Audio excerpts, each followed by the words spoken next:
Bienvenidos a Karate y algo más. El día de hoy vamos a hablar acerca de las disciplinas que conforman al karate. Vamos a empezar por el Kihon.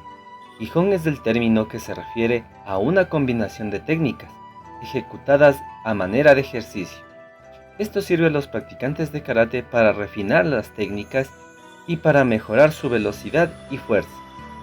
Las combinaciones suelen ser hechas casi todas las clases y están constituidas en su mayoría de técnicas básicas, como son los Tsukis, del cual ya he hecho un video de golpes de karate, el cual puedes verlo acá.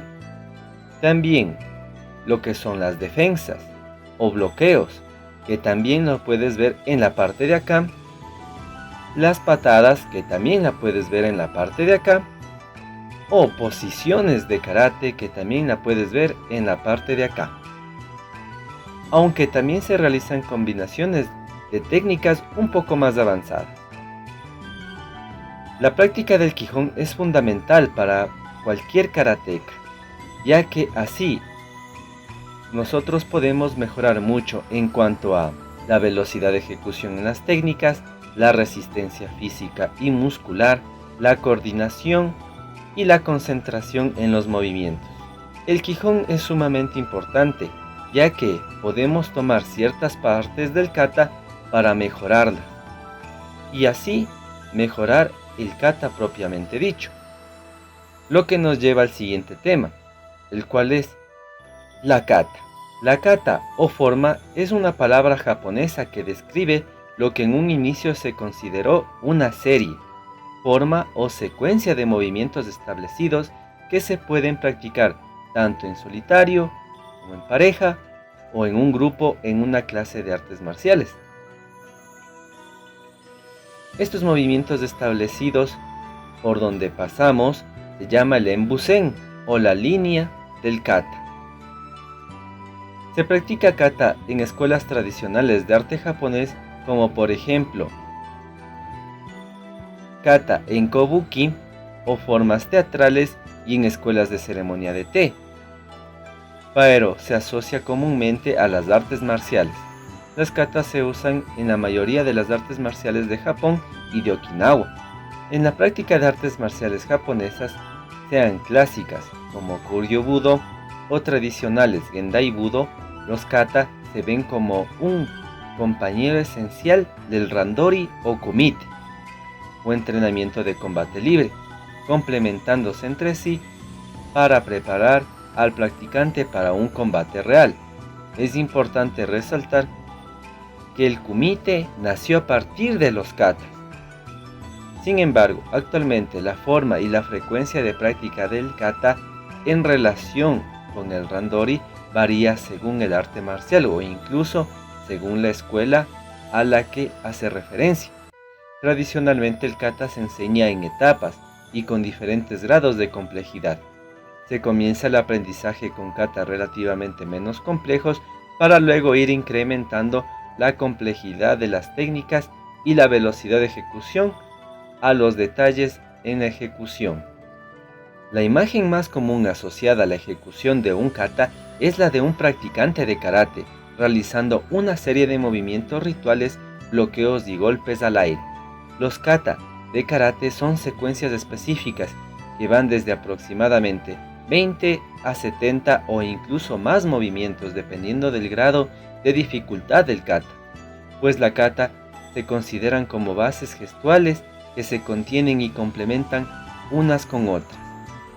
Las katas generalmente incluyen combinaciones de golpes de manos y pies, bloqueos, desvíos, desplazamientos, pisotones, agarres, sucesiones, lanzamientos, barridos, giros, saltos, desarmes contra armas clásicas, estrangulaciones, movimientos tácticos, manejo de la respiración y manejo de los ritmos de defensa y ataque, que son realizados buscando una ejecución perfecta. Es difícil estimar un número total de kata, pero hay algunos katas que son comunes a los diferentes estilos de karate, como Seisan Hangetsu, Naifan Chiteki y Sanshin. Eso sí, cada estilo introduce diferentes variantes en los gestos o en el ritmo. En el karate, Los nombres de varios de los katas pueden estar igualmente asociados al número de movimientos como Nihonshiho, literalmente 24 pasos, el nombre del maestro que los creó como Matsumura no Basai, a la sensación de movimientos que puede transmitir el kata como Enpi, el vuelo de la golondrina, o a la estructura metodológica a seguir como son las Binan o Heian, de la 1 a la 5, Shodan, Nidan, Sandan, Yondan y Godan. Asimismo, algunos de los nombres muchas veces están asociados también a un sentido espiritual o aspectos del budismo esotérico o Mikkyo, el budismo zen o del taoísmo, las cuales también puedes ver del video que realicé acerca de las katas de Shotokan y las katas de Shitoryu. Ahora vamos con el kumite. Como ya mencioné antes, a partir de las katas nació el kumite. El kumite, que significa literalmente entrelazar las manos o combate en japonés, y junto con el kata y el Kihon, constituye un elemento fundamental dentro de la práctica del karate.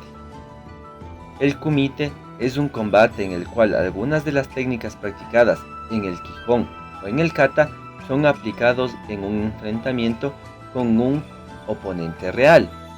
La corrección y la minuciosidad en la ejecución de las técnicas y la táctica son esenciales en el kumite, poniéndose en juego la habilidad tanto física como mental de los competidores.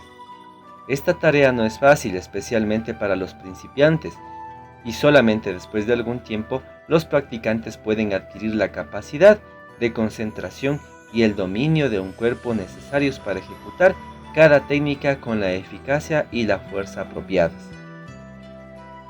Dentro del kumite tenemos un sinnúmero de tipos, del cual también ya he hecho un video y lo puedes revisar en la parte de acá, tipos de kumite. Sin embargo, para nombrar algunos de ellos, tenemos Sanbon kumite, Gohon kumite, Ippon kumite, Jiyu kumite. Los demás lo puedes ver en el video que te acabo de mencionar. Pero en el kumite también tenemos la versión de la WKF, que es la que pudimos ver en los Juegos Olímpicos, la cual es de un término más deportivo. En este caso tenemos tres tipos de puntuaciones, las cuales son Ippon, Wasari y Yuko. Yuko son las puntuaciones que realizamos con golpes o tsukis, ya sea a nivel Chudan como a nivel Yodan. Wasari son 2 puntos, los cuales son con patadas realizadas a nivel Chudan, y 3 puntos o Ippon, que son patadas realizadas al nivel de la cabeza, o cualquier técnica puntuable que se realiza sobre un oponente que se encuentra caído. Es importante recalcar que en estas competiciones deportivas están completamente prohibidos los golpes por debajo de la cintura, así como la utilización de los codos y rodillas, o cualquier otra técnica de mano abierta que los jueces consideren peligrosa o antideportiva. El uso de una técnica prohibida conlleva una advertencia, y después, o incluso directamente, amonestaciones, conforme se reincida en esta. El oponente, que es quien recibe los puntos, 3 amonestaciones de categoría 1 implica la eliminación por Hansoku. Hay otros esquemas también o características para que los jueces den un punto en las competencias deportivas, las cuales son la buena forma, la actitud deportiva, la aplicación vigorosa, sanshin, buen timing y la distancia correcta. Si te ha gustado este video, te invito a suscribirte. También ayúdame compartiéndolo con todos tus amigos que les gusta el karate o las artes marciales. Eso ha sido todo. Hasta la próxima.